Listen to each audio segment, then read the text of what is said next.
Okay, after your Clouser minnow is complete, all the tying steps are all done in it, I like to protect the eyes and also glue the eyes fast to the hook shank. In a lot of instances, when you're epoxying flies, what I've seen a lot of mistakes in tying this minnow is that they tie the head tight against these eyes. And when that tying thread forces itself back against here, it will close up this gap that you can now see in the fly, and that gap is left there so the epoxy soaks in underneath those eyes and gets onto the hook shank.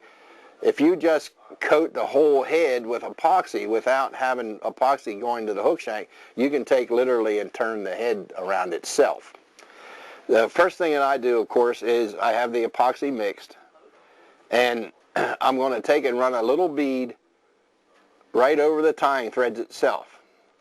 And then I'm going to run the bead of the epoxy over top of the material down to in back of the eye on the threads. Then I'm going to take another swipe of epoxy, and I'm going to drop it on the eye and force it in the groove in front of the eye. Then I'm going to do the other side here. You'll be able to see that I go over top of the eye and force it into the open groove in front of the eye. Now I'm going to turn it upside down, and I'm going to rub the epoxy over top of the tying threads. You can see this whole entire tying, the place that we all tied down to the hook, is now coated with epoxy.